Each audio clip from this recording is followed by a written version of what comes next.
Back, dweebs, to another episode of the Weekly Dweeb. Back with me is my good friend Kev. Kev, how's the old quasi-vacation? Hello, everyone. Happy belated 4th of July, or happy belated John Adams Day for those of us who recognize the real day of American independence, which is July 2nd. Some of us have been celebrating all week, James. I being one of them. I hope you guys out there are having yourselves as good of a Monday as one can have when bouncing back from the long holiday weekend. I, for one, am on top of the world, James, which we'll get into for a moment. But in the meantime, welcome back, brother. How are you doing? I am good, man. I am good. Busy weekend, as always, celebrating America, because obviously we have to.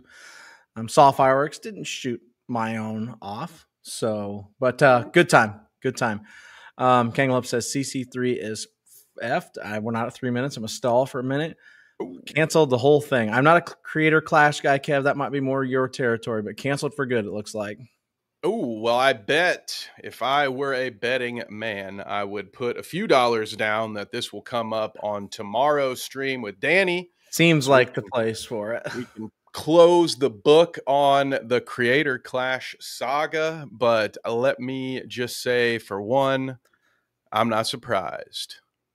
Yeah, not surprising. I don't know much about it, but I followed it enough to be like, I don't think it's going well, is my guess. One of these days, Danny has recently begun setting up some more special guests over on the Clout Route, and we just had a really fun time on our last instance, and it got something brewing up in my head, James. We need to find someday in the future where we can bring you on and sort of cater the subjects to something that would be a little more up your alley, and I think the three of us would have a lot of fun. We absolutely would. We've had a lot of fun on Fallout streams, and we've done a couple in the past.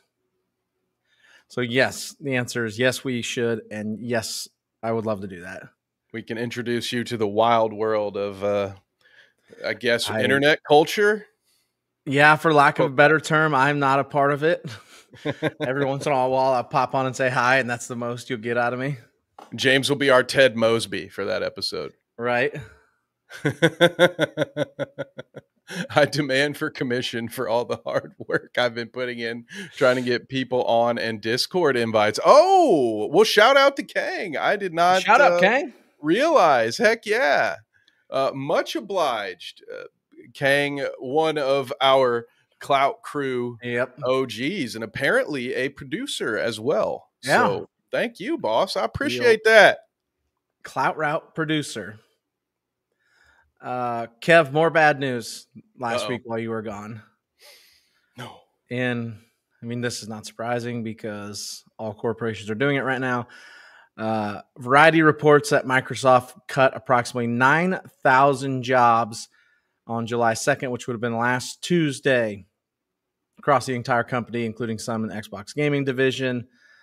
All the corporate jargon, all the bullshit comments that came out. It's about 4% of their workforce. It's a major fucking number.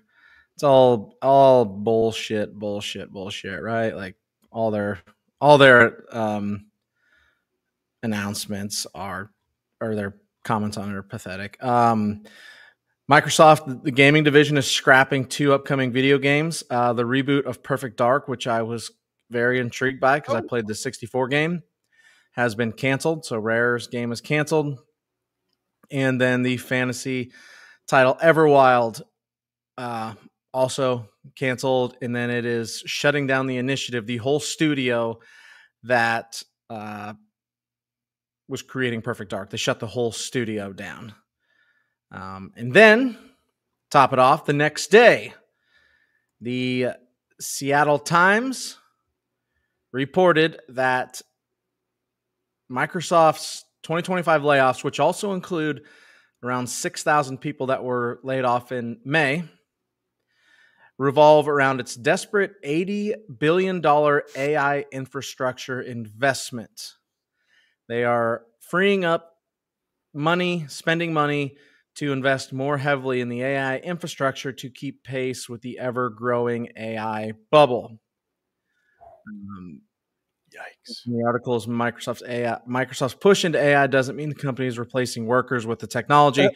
Rather, the significant cost of building out the infrastructure over multiple years has Microsoft looking to trim costs where it can. How can you actually say that?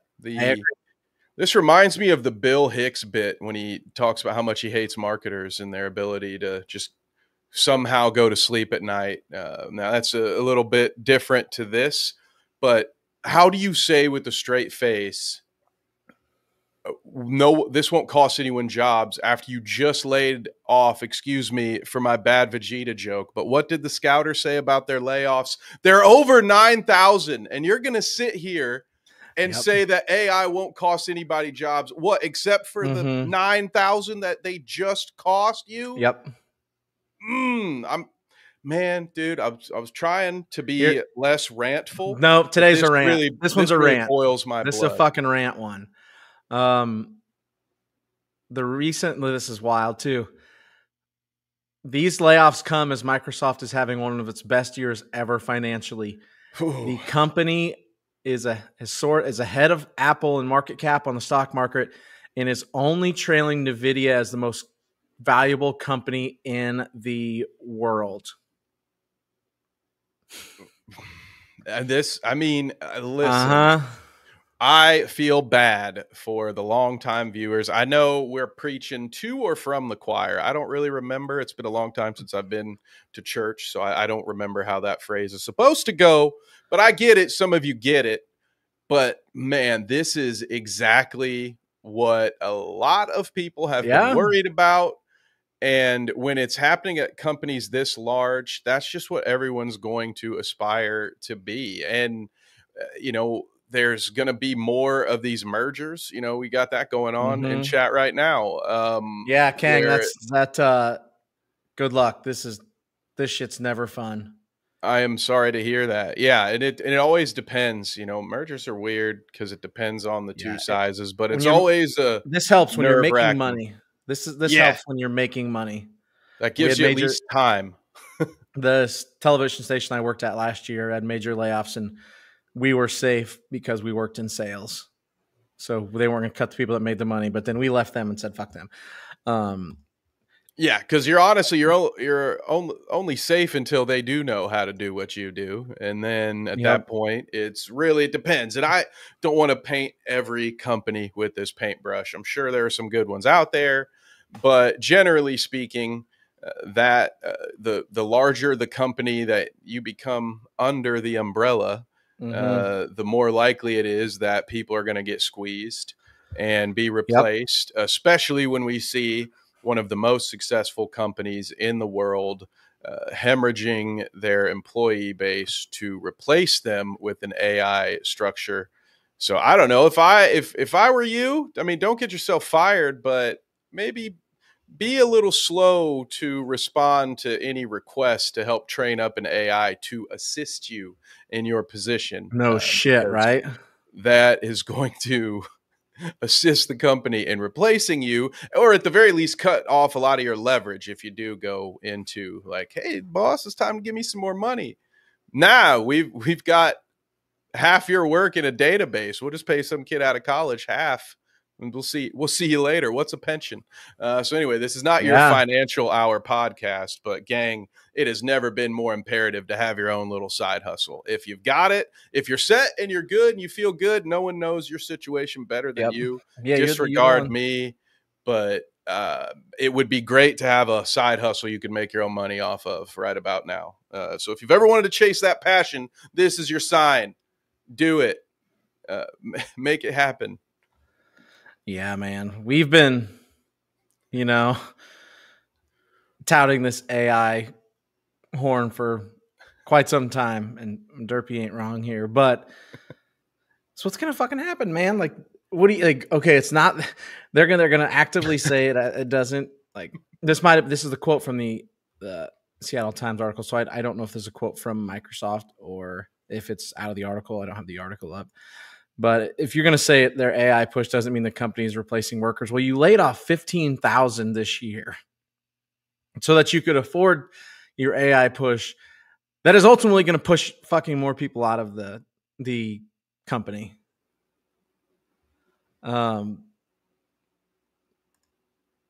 Kang pets do all AI can't pet sit. There it is. Yeah, there you go. We hope this it doesn't come to this. We hope it doesn't come to this. AI is a problem, man, and the only people that are saying it's great is corporations and Elon Musk. Yeah, just all the people that can make money off of it and pull that. It's soulless, man. It's soulless. And at what point? That's my conundrum with it. Right? We talk about it a lot on the creative side and how big of a problem it is, and everything that's created with AI is soulless, and we're just giving, like, we're losing our humanity in the process as we adopt this.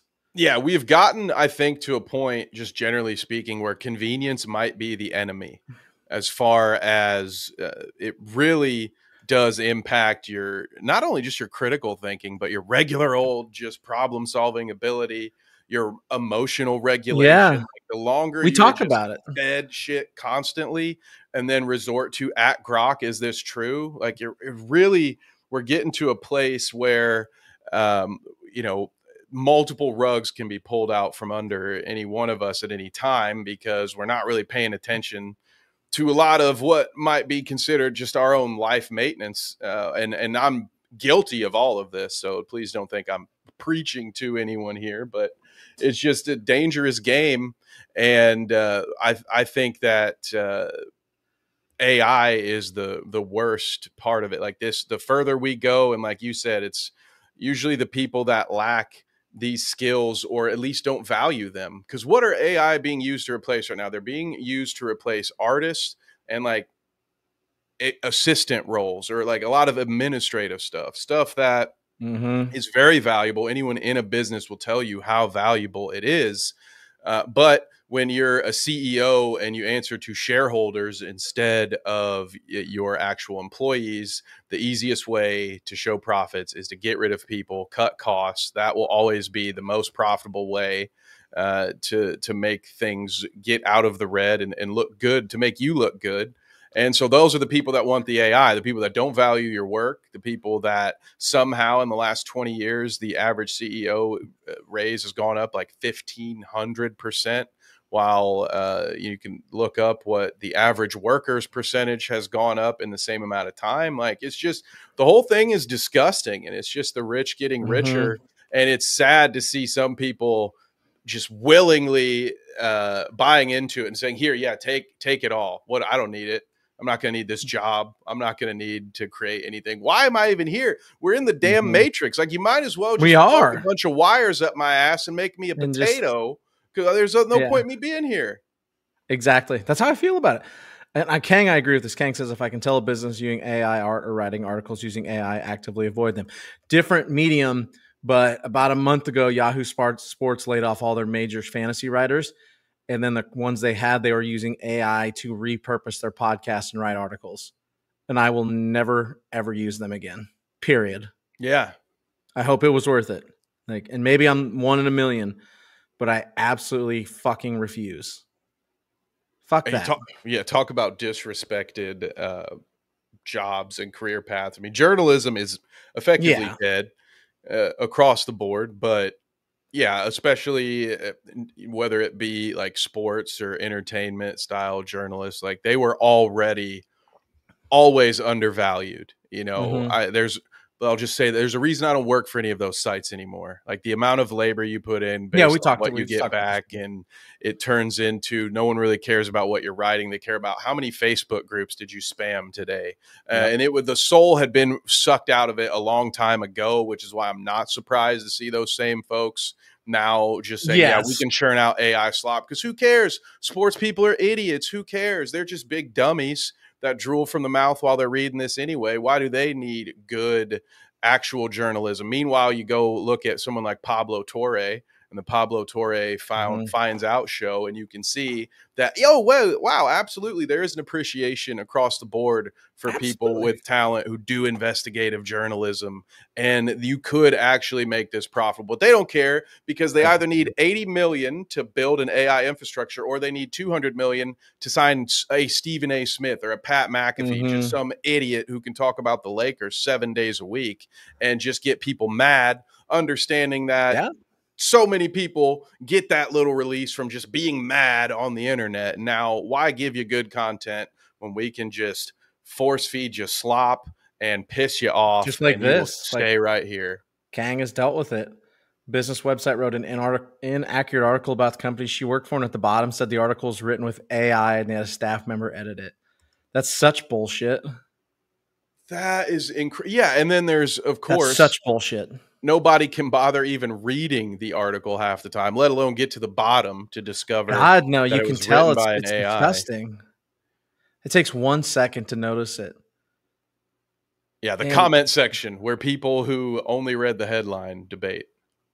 Yeah, and then you get comments like this. So, in an email sent to company's top management, Microsoft President of Development Division in GitHub, I don't know what that is, Julia, it's Liuson Louison, pushed for the broad adoption of internal AI tools like GitHub Copilot across company, saying AI is now a fundamental part of how we work, just like collaboration, data-driven thinking, and effective communication.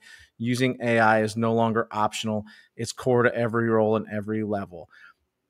The predominant AI is ChatGPT, and Microsoft has their own, which is Copilot, which nobody fucking uses. Nobody knows what it is. It's a bad AI apparently, because fucking nobody uses it. But they're cutting all these jobs so that they can try to push Copilot, is what they're doing. Yeah, of course. And I hope it's very clear to everyone, especially with this. If you were on the fence like me on a Tuesday afternoon, this will probably, hopefully, be enough for you to see, oh yeah, no, this is not the equivalency of previous enhancements in tech. Because obviously there have been inventions over time that have really changed the amount of manual labor and the types of jobs that humans could do. And this is going to cut us on both ends, because not only do we have to worry about people losing jobs, but Kang's example here is a crucial example of the other side of that sword, which is people being misinformed or uninformed. Because for anybody who's actually tried to use AI for this stuff, just your regular over-the-counter AI, your chat GPTs, whatever it is, you will find that very quickly it really doesn't cut it. No. And you guys talked about being able to spot AI articles. In my previous life, very early on, I had to fire a writer who to me was very clearly using AI. They were writing things, James, you'll understand this reference. There was an article that talked about James Harden playing for the Spurs. And so, I'm reaching out to this guy, and, I'm trying to be nice at first, trying to give him the opportunity to tell me the truth, what's going on here, and then just completely denied it. It honestly felt like he might have used Chat GPT to respond to my DM, in which I had asked him about, like, hey, we need to talk. What's up with the? Because first of all, Lord, man, he was prolific. His ability to churn out news articles right after they happened was only matched by his inaccuracy in covering those events. And it's just like, bro, you should probably proofread this. And this was a few years ago. I mean, ChatGPT maybe now actually has a more up-to-date database, but we're talking a couple of years ago, James. It was very clear that was like, dude, your history is all wrong. None of this stuff matches. Why do you think this would cover? And almost worse, like, why are you okay masquerading as a writer? It was very disrespectful to everybody else on the team because that's what they that do. They worked just very fucking hard to keep up with this. Oh, I hate it. Like, so I have a client facing situation. So fucking lazy. Where I have also been asked to, instead of getting help, because you know how it works, right? You're like, hey, we need more employees. We're really overworked here, yada, yada. And it's always like, well, how can you use AI? You think you can have AI write some of these emails for you. And I tried a couple times and I'm like, dude, I'm in a relationship business. These people know me for years. You think they're not going to notice when all of a sudden I sound like I have a Weekend at Bernie's emails coming out of here? Like, this is not, no shot. It's not going to work. And if you had the slightest idea how I do what I do, you would know better. You would know that this is not a sufficient response. But instead, I have to waste my time proving to you that it's a shit example. And it's that's so easy to tell, like 2025. And I don't think so. I got a story about over a year ago. Me and a buddy were both using a personal trainer that we both decided we were going to be done with at the same time. And he didn't use AI, I don't think, but he literally just copy and pasted the text he had sent my buddy first to me and like changed a few like pieces of it, just a few words, right? To make it look like it was more geared towards me. And it's just like, you talk about a relationship base, like, fuck out of here, Yeah. Like, what the fuck are we doing? It's just like, you're taking the soul out of it, dude. Like, guess what? There are there's boring emails you have to send and you have to respond. And guess what? That's part of fucking life. It's part of being a human. Like, what's the end game here? They do everything. Like, we just, like you said, it becomes a Matrix.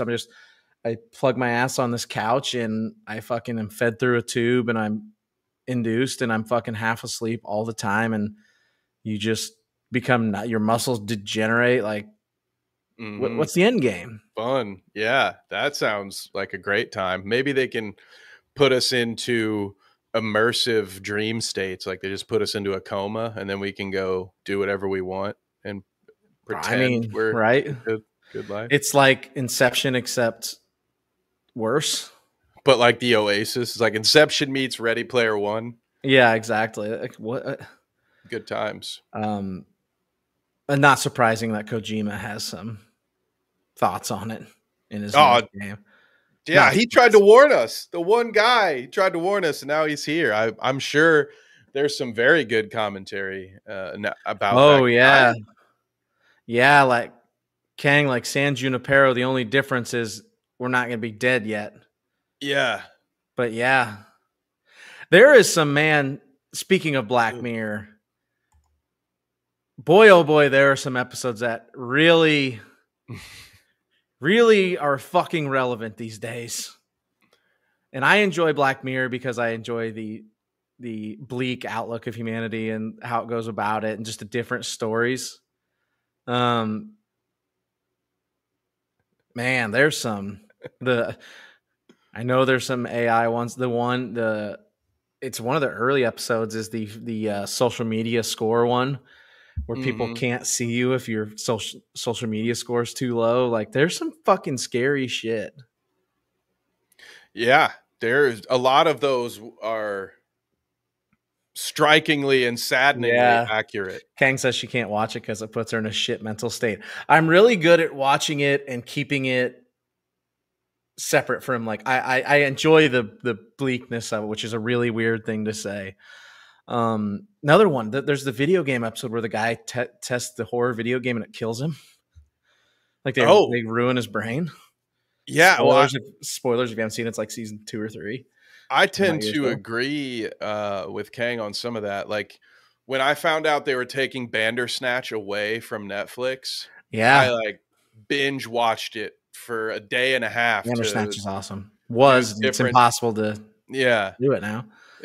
I wanted to, like, I got to see as many of the different endings, and it did. Like, though the really good ones do kind of sit with you a little, maybe a little too long at times, where you're just like, I don't want to think about this. But yeah, between their prophecies, and like King says, what man-made horrors will Kojima predict next? Oh God, yeah, who knows? Like Kojima is again ahead of his time. Oh yeah. Also, Death Stranding 2 getting awesome reviews, so I might play it now. Yeah.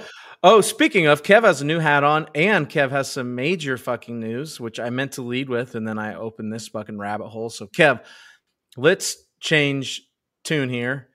First off, say Stu is here today. Like, subscribe, share, all that fun stuff. Kev has major news. I'm gonna let him say it because I don't actually know. He hasn't given me the full story yet, other than I got a message about it. I am even happier on the heels of this news, James, that I went in this direction and not the other option that I had. But, gang, one of the long-awaited to-do items from my checklist was accomplished, completed over the weekend, as I have finally graduated to the next gen console lifestyle. I now have in my possession a PlayStation 5 with the disc drive. Yes, right? Physical media. Yes. You're goddamn right. And goddamn right. Luckily, I did not go the Xbox route. Admittedly, at the time, I didn't know they were laying everybody off, but I would. But they raised the prices. You would have. You were about to.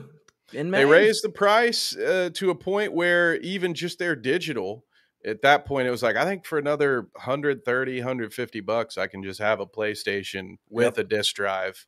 And when it came to going the full route, like to get the Xbox with the disc drive was like $160 more than a brand new PlayStation. So congratulations, Kev.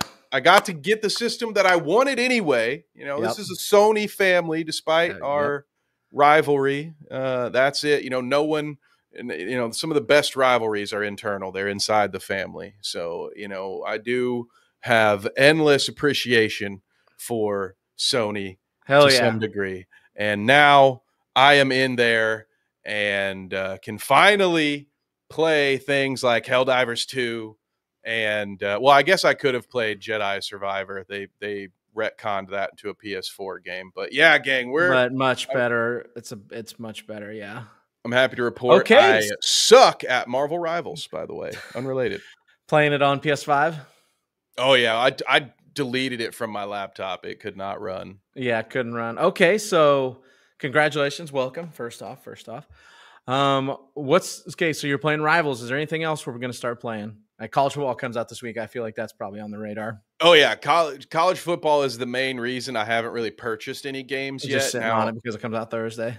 As a PlayStation Plus member for a long time, I had the foresight to know, hey, someday I may splurge on the PS5. So I still went and claimed those free PS5 games, even when I didn't have the PS5 to download it to. So that's smart, man. I have just been going through my PlayStation Plus library and downloading games that I can't wait to talk about. The one being the one I'm most excited to talk about that I don't think I'll have super nice things to say is the Suicide Squad Kills the Justice League. I know a lot of people already had their turn picking that thing apart, but hey, I can play it now, and I can't wait to experience it. I'm going to try to keep an open mind. Maybe it's better than I'm expecting, but yeah, NCAA football will be one of the first I buy. I also may buy Helldivers 2 pretty. Helldivers 2 is pretty fun.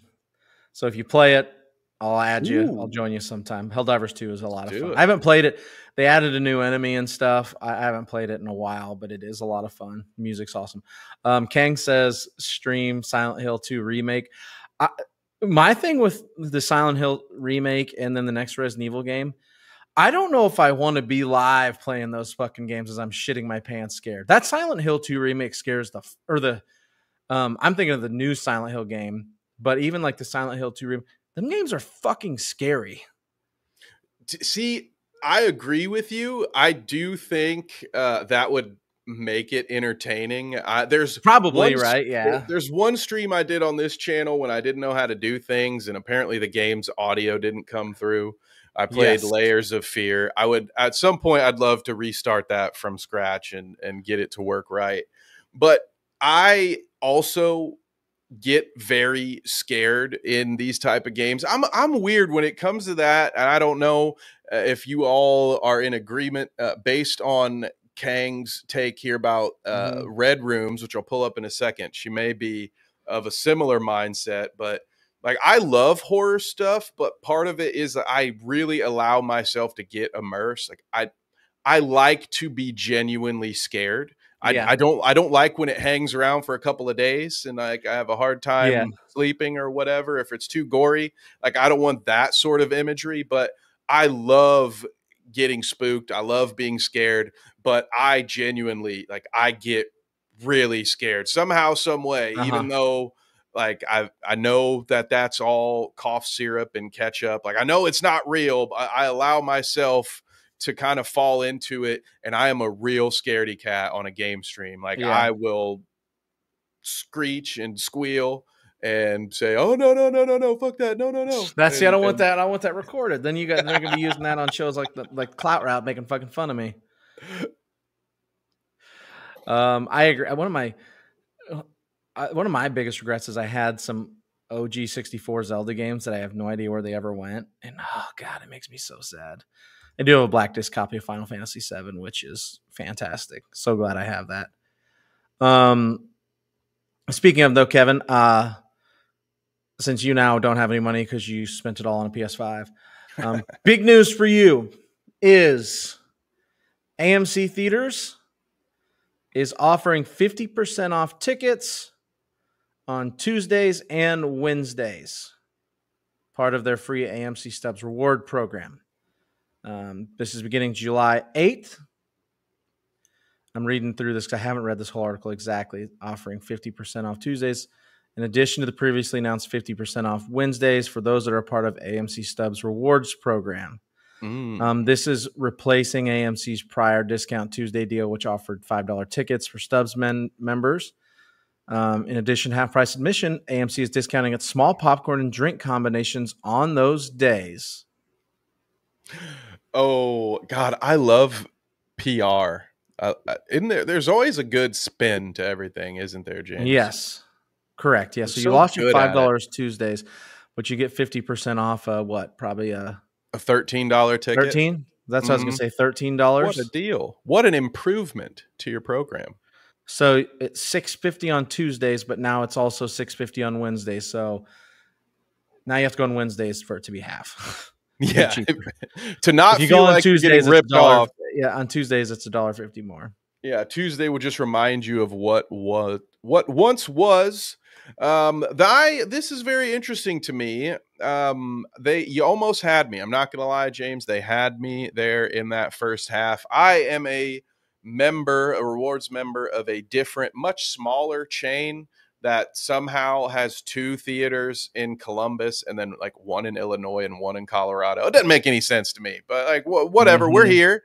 And we also used to enjoy $5 movie Tuesdays. Now, if I had known, AMC actually, to their defense, kept this around a little bit longer than my homeboys at Marcus. But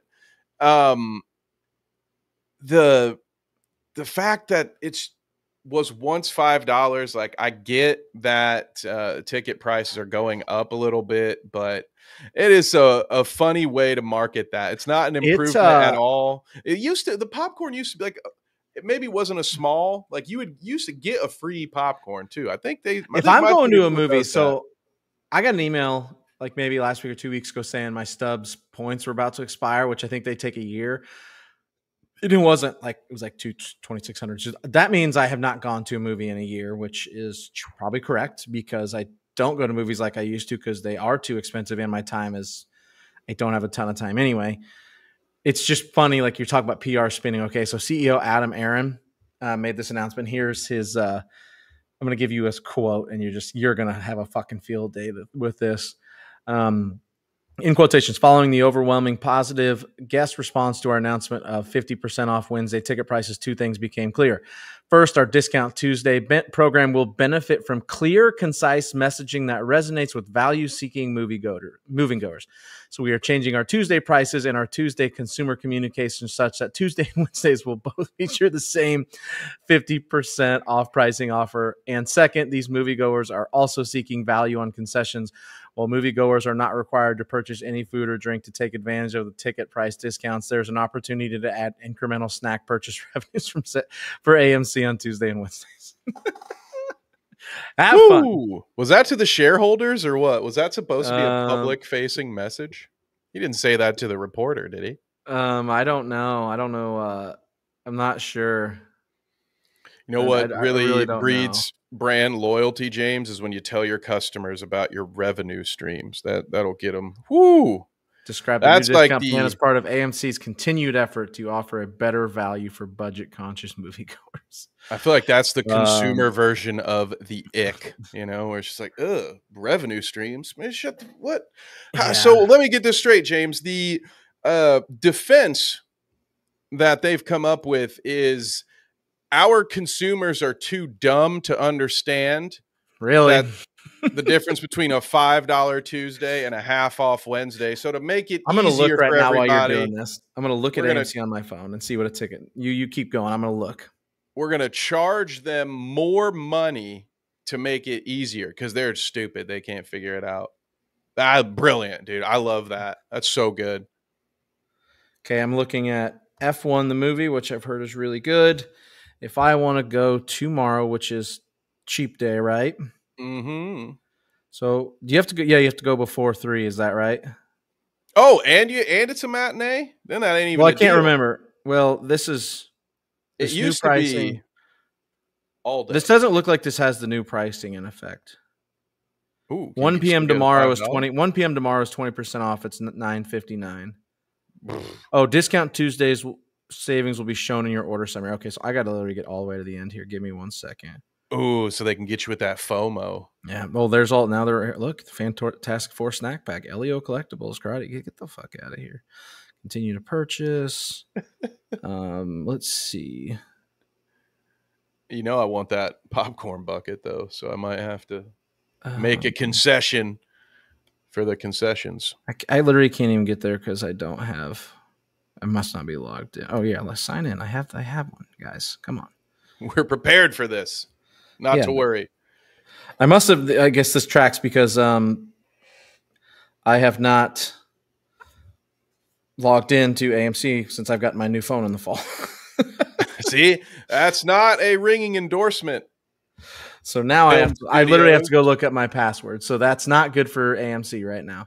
So we're gonna get this. I just have to look up what my password is because I don't fucking know. Also, why is it not saved? Why is it not saved? It's like a full-on. We just talk about how journalism was dead. This is a full-on. This is investigative journalism here, folks. Exactly.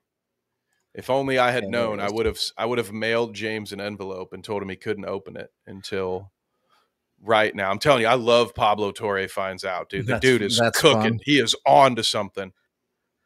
Check it out.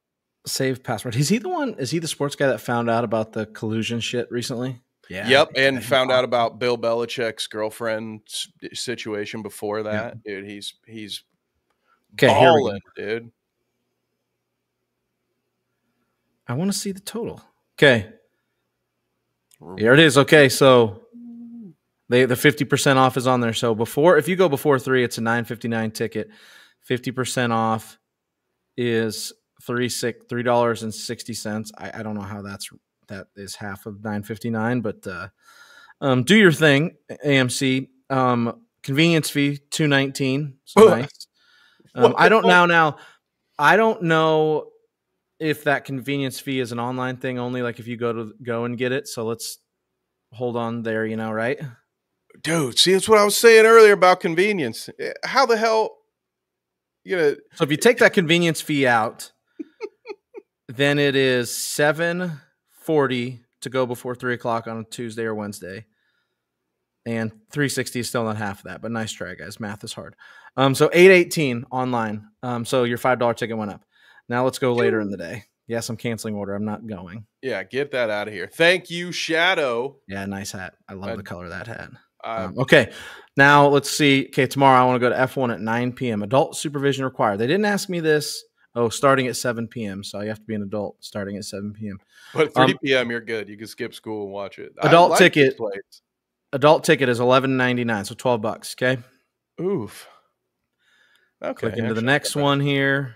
Here we go. $11.99. No, I still don't want the Fantastic Four snack pack or Elio collectibles. I zero fucking want that. So thanks. Gross, dude. Yeah.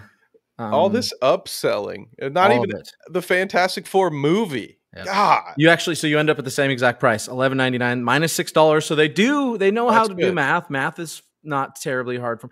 I wonder if there was like the 20% off earlier already. So I wonder if it was 20, then that was 30%. Yeah, it's probably just because you're already. I was already discounted on the matinee. Right?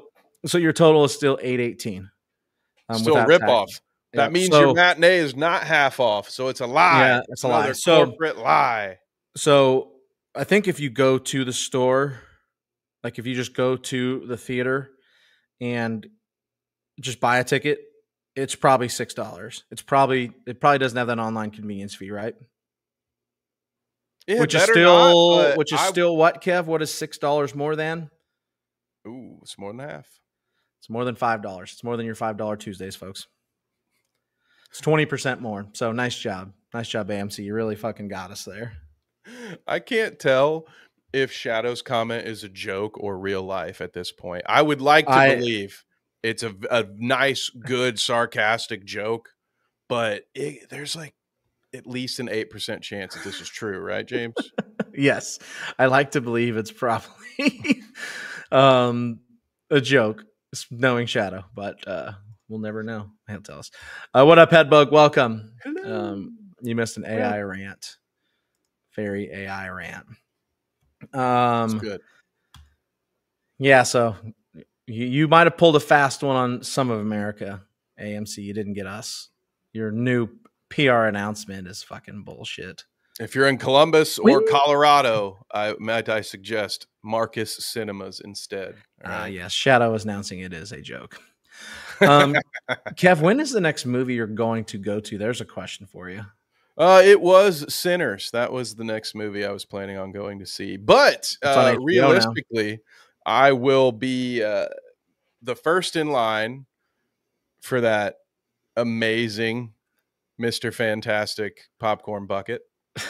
I don't want to go into any details on that. I'm not going to take any questions on that, but I will be just go look at first in line to buy that. So you can bank on me watching the Fantastic Four and probably also James Gunn's Superman. But that might be a Tuesday. That one might be a cheap one. Not putting this comment up on.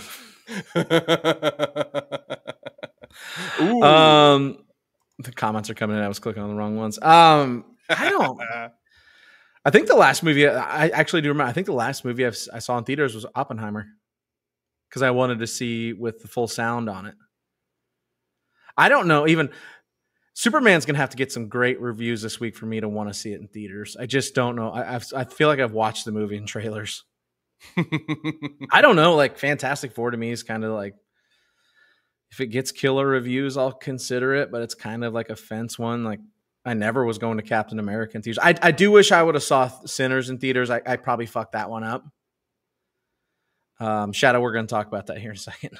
You know what's going to really bum me out, James, is when I go catch Fantastic Four on opening night, only to find out that I don't know what the fuck's going on because I didn't watch Ironheart. All right, Shadow told me it was bad. I don't want to watch it. Spoiler alert, I hear it might finally have Mephisto in it, but even that it does. I saw that you dropped Mephisto in an Ironheart show that was made in 2020, and you just kept pushing back. So nice job. Of course. Nice job just wasting Sacha Baron Cohen, guys. Appreciate you on that one. All the times we wanted it and it might have made sense, and you're just like, yeah, you do it there. Fuck that, dude. Those great. Nice. Ideas. Jesus Christ. They just fucking can't help themselves. They have lost the plot. Yeah, I should have saw Sinners in theaters. I messed that one up. It is on HBO Max or HBO Now Go, Return to the Max, whatever the fuck it's called. It is now on there, so I will probably watch it. I think I'm going to watch it this week. I'm going to try to. I have to watch it. I have to watch what what's the fucking name of the Star Wars movie? I've already forgot that we're reviewing this week. What's after A New Hope? It's not Return of the Jedi. That's the last one. Empire Strikes Back. Empire Strikes Back. That's what we're reviewing this week on Han. So I do have to watch that. I've heard Sinners is awesome and Michael B. Jordan's great. So for Shadow to say it's good, Shadow don't like anything. So that's it's good. That's a pretty good point. Yep. Okay. Shadow brought up the Superman comment, but before I get to it, Kev, I do want to make a public announcement that Cyberpunk Edgerunners is getting a second season. Ooh. Which is fucking awesome. If you guys haven't watched the show, it's so fucking cool. It's a 10-episode standalone arc set in the same world, but they're not continuing the first story because you really can at the end. So it's really fucking cool. If you haven't watched Cyberpunk Edgerunners, go watch it. It's fucking awesome. So yes, Shadow. Okay. Shadow, it's really fucking cool. It's short too. It's easy. It's like 8 episodes, 20 minutes long. It came out as the game was getting starting to rebuild itself and they were fixing all the bugs and shit. I really need to play that too now that they finally fixed that game. It also, Shadow, since you know about the game, it introduces something called cyberpsychosis, which I think is introduced a little bit in the game, not a ton, but it's pretty fucking cool. So if you haven't watched it, it's worth it. Kev, you haven't watched it, right?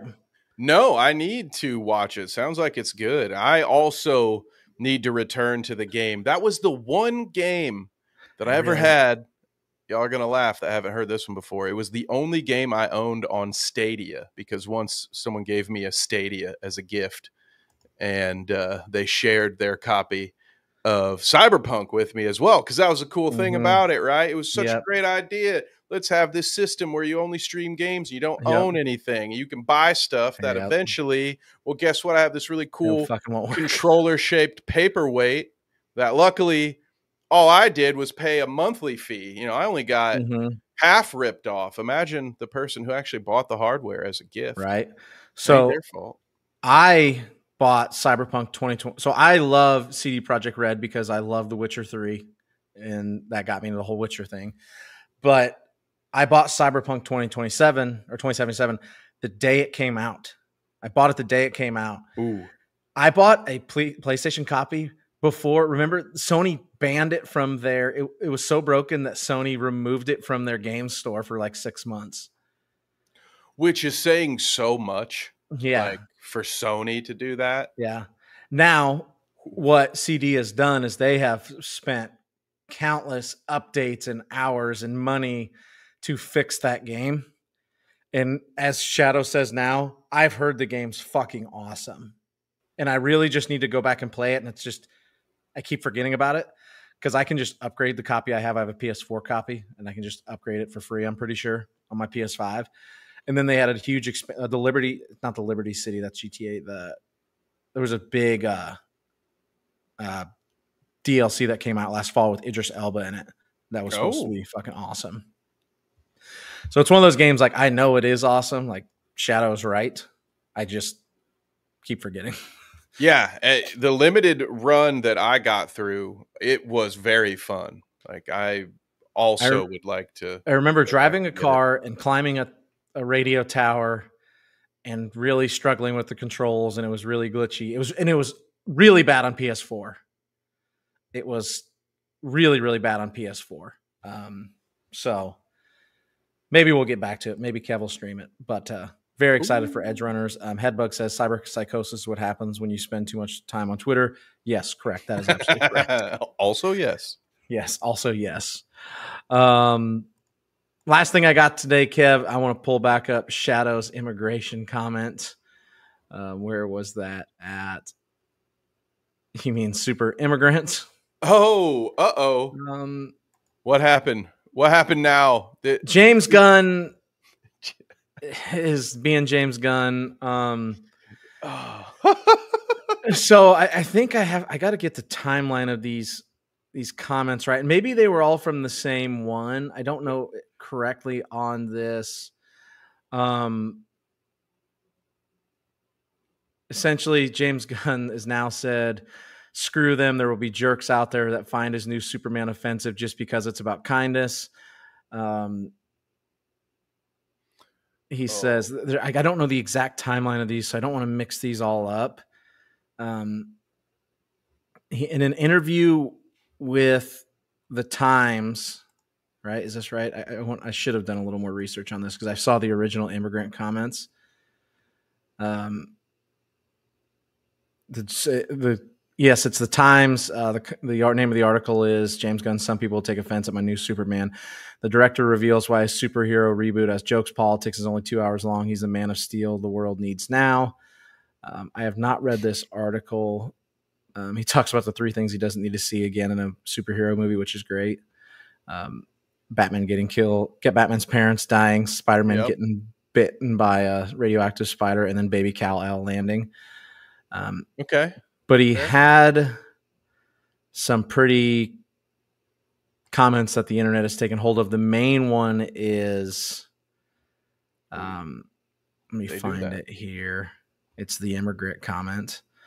The story of Superman. So this is IGN. The story of Superman's world famous superhero character is, in quotations, a story of America. Gunn told the publication, an immigrant that came from other places and populated the country. But for me, it is mostly a story that says basic human kindness is a value and is something we have lost. Obviously, people have latched on to. That's not the comment I want either. Where is the immigrant? I'm going to go over to the Times article and find it. There's an exact immigrant comment. Okay, I was going to say that one seemed a little until the end where you said it's something that we've lost. Here we go.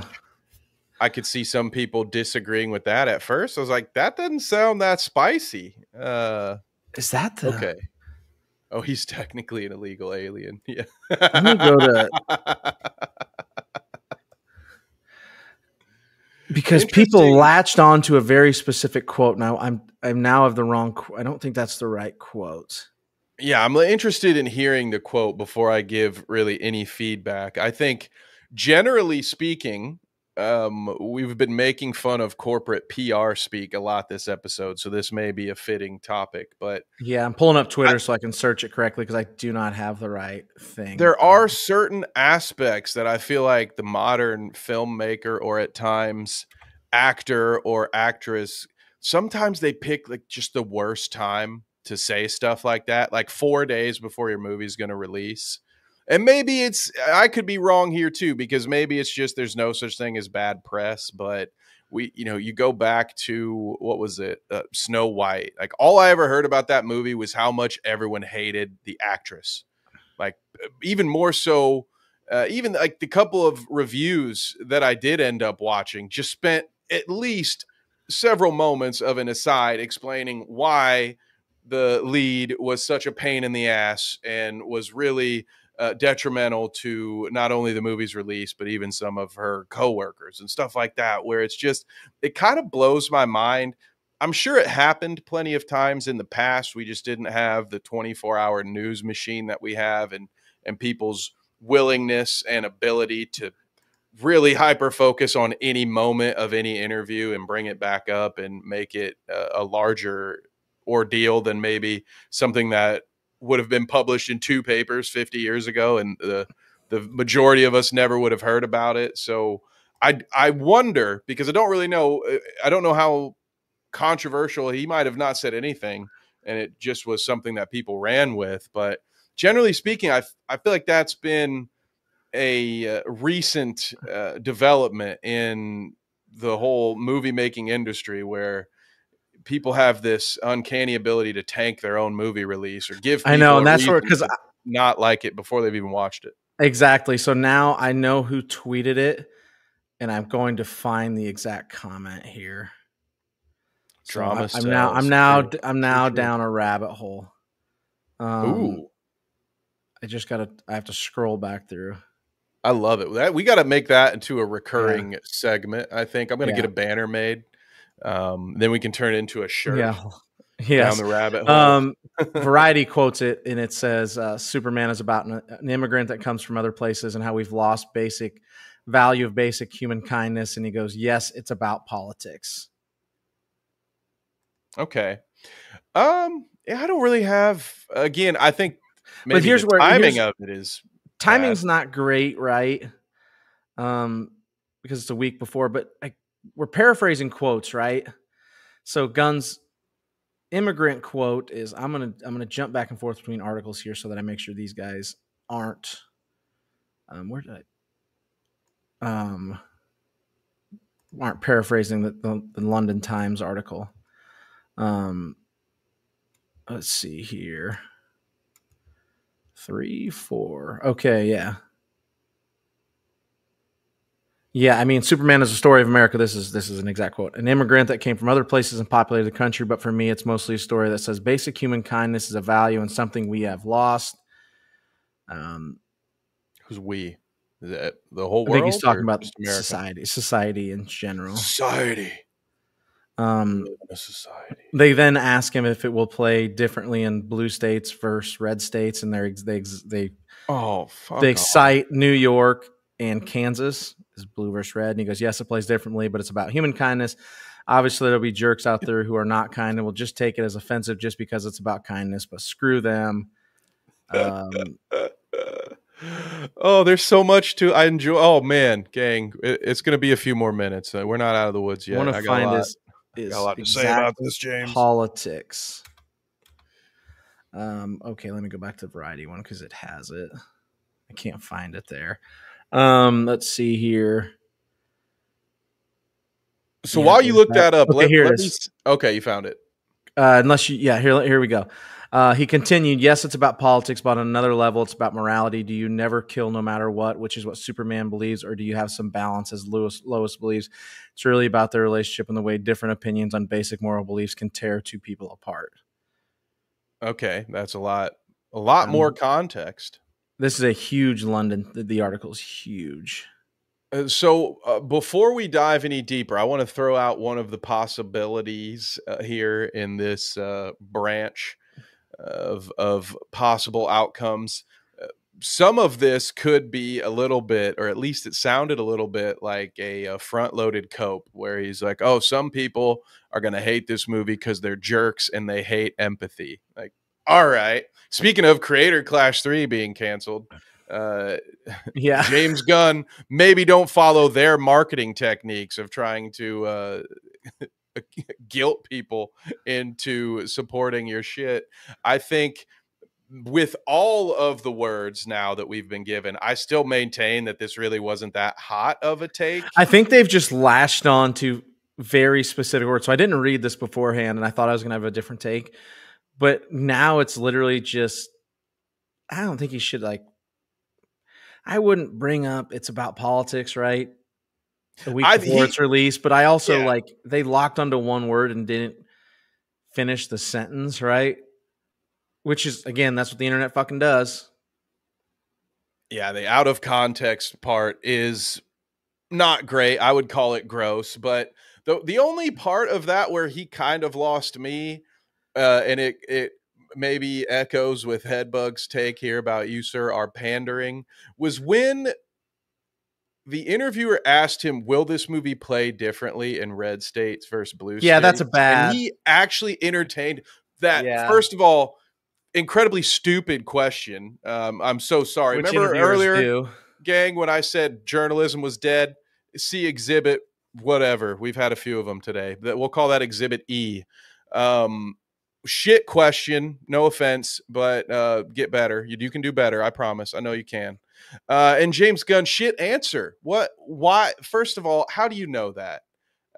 What a projection to be like, I know how everyone who watches my movie is going to interpret my movie. First of all, dude, it's a fucking comic book movie. All right, dude, we're not doing Citizen Kane here. We're not doing Requiem for a Dream. We're not doing something deep and introspective. You know, this is not, this ain't that, dude. This is a roller coaster ride in movie form. Let's chill out. Let's relax. But I will say I have no issue with this concept that Superman is a political story. Absolutely. Always has been. Yeah. And let's not forget that there was a point in time when Superman, Batman, Robin, maybe even Spider-Man, definitely fucking Captain America were all used happily as government propaganda. You can just call it what it was Yeah. back then. Like they were used to be exactly that. So I think this is one of the characters where I don't have a problem with people attaching a political message within. That's what the whole thing has been about the whole fucking time. So again, maybe I wouldn't antagonize people 4 days before release, but maybe I don't think I would have done it. I'm wrong. Said some of this stuff before, but I'll post this article. I'm gonna read the whole thing because there's some more good quotes here. But I think it's important to remember too that James Gunn was wrongfully fired from the Guardians movies because tweets from his past resurfaced where people claim he's a pedophile when in reality he was doing some comedic stuff for a long time where he was making jokes and stuff. And I was like, remember he got fired from, I can't remember if it was 2 or 3, and then they ended up bringing him back because the internet lost its fucking mind. But they initially lost their mind because he got fired, and then there was because he made it, and then they lost their mind because he was fired. Because the internet can never make up its own mind, right? But I think that's important in this too, because the internet overreacted and tagged him in some were they in bad taste? I mean, I've heard worse. I've heard quite a bit worse at live comic shows before. Very much worse. Would I have done it? No. Am I offended by it? No, I'm very rarely offended by anything. I think the world should adopt that a little bit more. But it's fun. Like, here's just another quote. And I think it's good to read, but he says, the Superman does come at a peculiar time when people are feeling a loss of hope in other people's goodness. I'm telling a story about a guy who is uniquely good and feels needed now because there is a meanness that has emerged due to cultural figures being mean online. He's absolutely not wrong. Then he laughs and he goes, and I include myself in this, it's ad infinitum. Millions of people having tantrums online. How are we supposed to get anywhere as a culture? We don't know what's real, and there is a really difficult place for the human brain to be.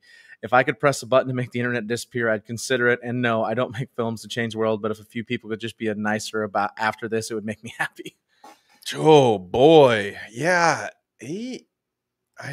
I'm kind of lost in this sauce here, James. There's a point or two, maybe even on their own, where I'd say, yeah, like you pointed out, yeah, people are mean online. Yes. Also, clouds sometimes have water in them, and rain will come out. I think that's don't check me on the science there, but you know what I'm saying. Yeah, of course there are people that are mean online. Is that really what the Superman movie's about though? It's just about like people are being mean? I don't know. I hope is it about the mean internet? Is Lex Luthor just a Twitter troll? Like, I hope not. James Gunn just recently unlocked empathy. That's a joke for the Tomorrow fans. I don't know. I hate this. I hate this too. Like, this is a problem I have with interviewers. Like, they want to use every real world event and get everybody to comment on them, right? So they're trying to use the Middle Eastern war that's going on, right? Like trying to get James Gunn to comment on it. And he's like, well, you have this war, these two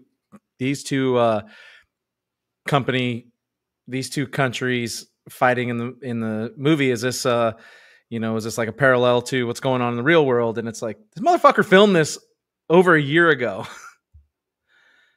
Well, yeah, breaking news. There's always a fight in the Middle East. All right. Yeah. What's it been? How many years? It's an easy trope to pull from because there's always at least two people pissed at each other and in some kind of Cold War at the very least. So not like the most groundbreaking idea. This isn't Kojima predicting the dead internet theory in the early 2000s or anything like this. Yeah. This is pretty basic stuff. Correct me if I'm wrong, but I believe 2008's Iron Man had something similar. That's kind of my maybe bigger issue than this, is that it just seems like this movie's gonna suck and that we're doing a lot of extra stuff potentially. Shadow says that he's like Superman, like the Superman shit is for attention. Gunn is saying, yeah, absolutely. He's trying to drum up attention for it's the first movie in his new DC universe. It has to go well. And it seems to me like the more we unpack this, and I know we touched on it, there was a moment earlier when you said, well, some people are just jerks and they just won't like it because they don't have empathy. And At first, it was just a side comment that I thought, all right, maybe that's a defense he can use later. Now, the more that he has said these very things, it feels like he is weaponizing the very things that he's dealt with, not only through what you previously mentioned, but by being a target of the weird Snyderverse cult. Like, they do some weird shit online too. It's almost like he's kind of signaling to his own internet audience that, like, oh, if people don't like this movie, it's because they are mean spirited. They watched it in bad faith. Like, it's a tale as old as time on our Clout Route program. We see this kind of predictive defensive shit. And that's the feeling that I walk away with the most. Like, it just seems like he's preparing for people to say this movie is going to suck, and for him to be able to say, well, of course they think it sucks because it's a grift. They're doing the grift thing. So again, like, generally speaking, I think his comments are fine now that I think about, like, now that I've read most of this, I'm like, comments are fine, but I think the internet's taken them out of context. But also, like you said, like, almost like if this bombs this weekend, it's like he's prepped his response already. It's because people are upset about ICE. It's got nothing to do with the fact that I made a bad film, and it's just a rehash. Yeah, it's never last bad, Superman right? Film people didn't like. It's the fucking Acolyte all over again, right? The Acolyte wasn't bad. You guys are just racist and sexist. Yeah, you're just misogynist. Right? Yeah. Whatever words you want to fucking use, they used them all. It had nothing to do with shitty writing and being fucking bad and bad acting and bad writing and bad, et cetera, right? It has nothing to do with that. Yeah.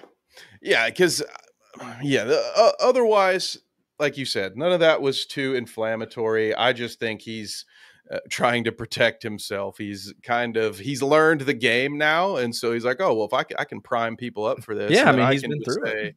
Oh, you guys are coming at me because I'm a liberal now, because I'm or whatever the fuck he's doing. I don't know, man. I think your best bet with a universally loved icon like Superman is to maybe stick with a more universally appealing message. Maybe the Michael Jordan comment from the 90s. Yeah, even Republicans buy movie tickets. Yeah, exactly. Republicans buy movie tickets too. Apparently not me though. Like, I haven't been one in a year. So. You know, just you could use Superman as an emblem, as a symbol, to try to unite people behind something we can all agree on, or you could use it and just say that we're going to use Superman to talk about the geopolitical atmosphere of our time. That's great. That'll work. People will love that. Just make a movie. Just make a good movie, and it doesn't have to have any political messaging. Which, sure, this seems like this one's going to, but Superman is a political. Like, maybe just message, because let the movie stand on its own merits, right? You don't have to advertise that it is a political message and that it will play differently for people shit. It's just a weird it's a weird thing to do, to just like, it's like he's drawing the battle lines for the people who disagree or won't like his movie. It's just a weird take on movie marketing. I have not seen this one before, where it's just, it's this, the rural communities, brother, they're gonna hate my Superman. It's a hashtag not my Superman. Such a weird. That's a weird stance. We'll find out this weekend. We're gonna find out. It comes out this week. I love a good Eyes Wide Shut reference, so thank you for that. Yeah.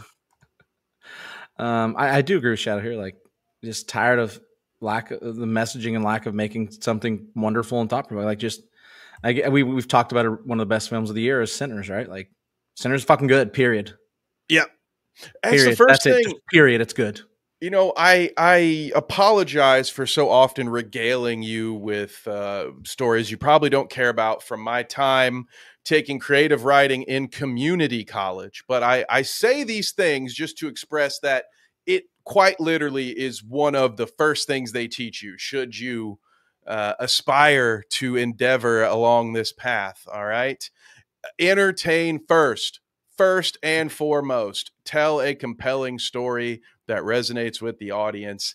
And if you can do that, then you've sort of, I guess, earned the right to maybe try to teach a little lessons along the way. But what's wrong with just doing stuff thematically? What's wrong with just like having there be a message that if it works to you, if that speaks to you, it's there, but you don't have to fucking point at it and say, oh, this is what I was trying to say. Every film has to be about the message as opposed to about the story. Like, duh, like, yeah, believe it or not, there's a message behind every fucking story. Like there Joseph Campbell was able to categorize like all of them. Like we basically tell the same 20 stories our whole fucking life. And it is what it is. So I don't know. The hero's journey, it's fucking everywhere. Yeah. And this was what we needed. I think what the audience needed out of Superman was a return to something a little simpler. We've got all these, and I don't just mean that in like let's go back to the 50s or whatever type thing, but I mean like everything's trying to be a multiverse. Everything's trying to be interconnected. Everything's trying to be more than just one good 2-hour experience.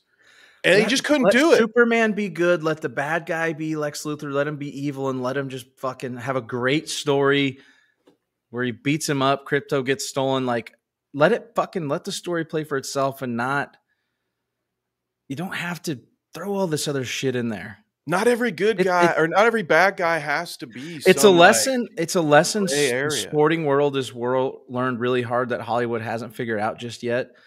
Is that the moment you start slamming politics into X thing, like sports was the big one during COVID, right? You start to lose serious money because you use these events, these like sports, movies, TV, video games, etc., right, to get away from the real world. Right, exactly. Go turn on your Twitter and scroll for 2 minutes and it's all you fucking see because it's all your algorithm will show you. Turn on the news, it's all bad news, right?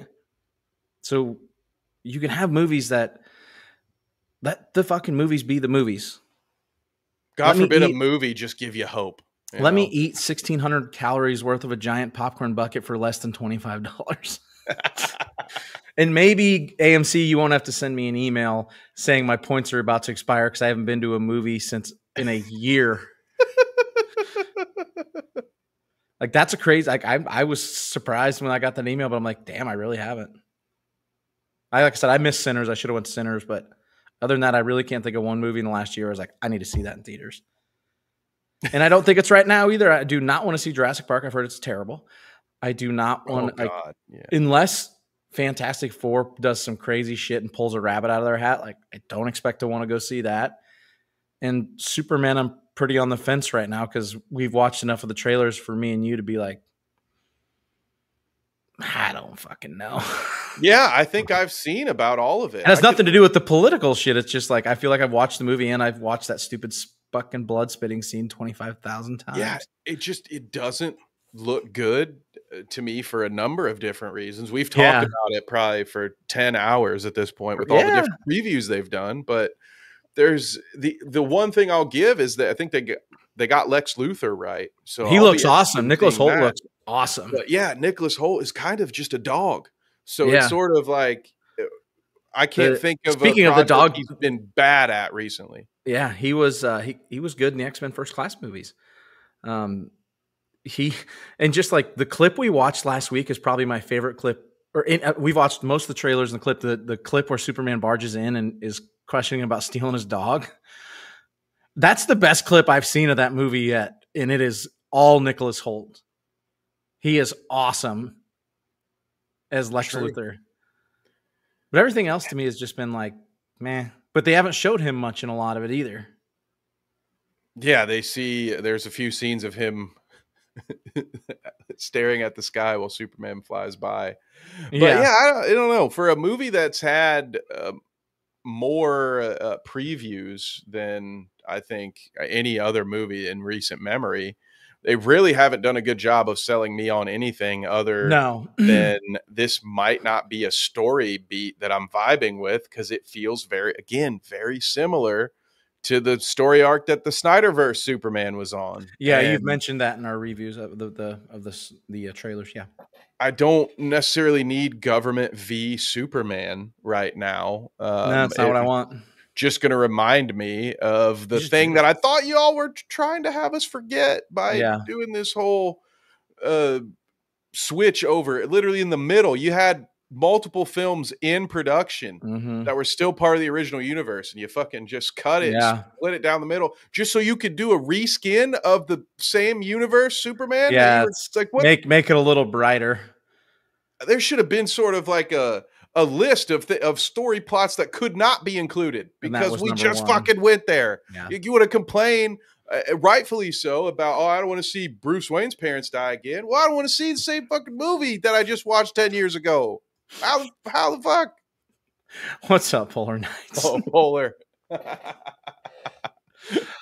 I forget, like, we haven't even touched on the retreading. We've touched on that plenty. It's just, I don't know. We'll see. I don't expect it.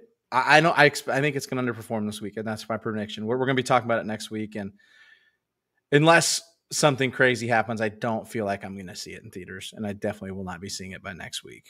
It'll be your fault because of your lack of empathy, James. Because I'm from Nebraska. I'm from fucking a red state. I don't understand New York City. I don't get it. New York City. Isn't fucking Clark Kent from Nebraska? Or wasn't that where he was from? Kansas.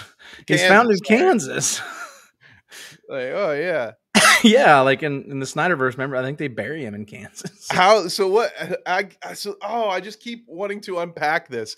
I think what happened is that James Gunn either it's what Shadow said, and a lot of it was just for attention, and he was just fine to lean into this.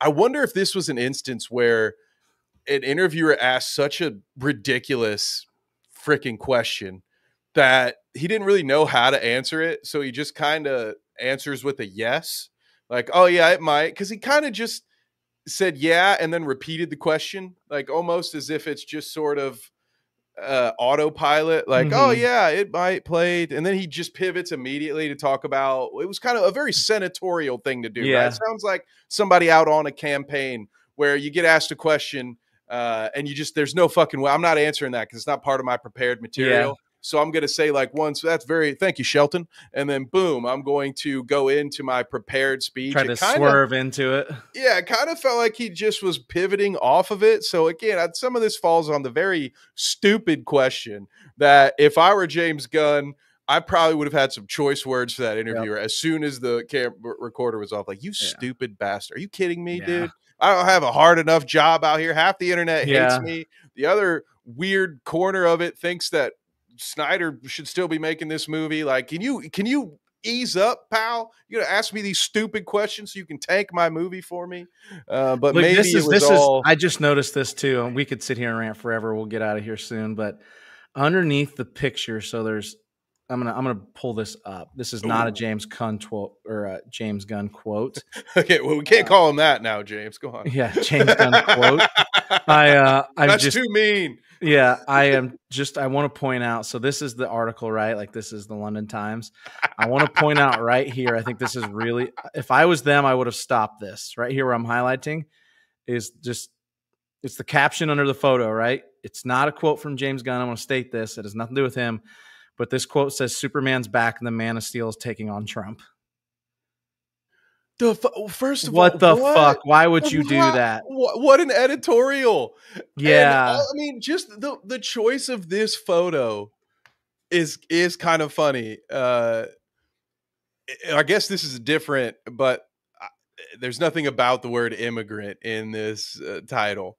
But that, like, what a great choice of photo for your very clearly slanted journalism on this one. Yeah. What do we call this? A little bit of the gonzo minus the drugs. This is where you're just saying, hey, I have a bias. Here it is, pal. Which I'm fine with it. Honestly, as a branch of journalism, I'm totally fine with that. Like, plant your flag, do it, whatever. Like, I don't think that opinions that oppose mine shouldn't exist.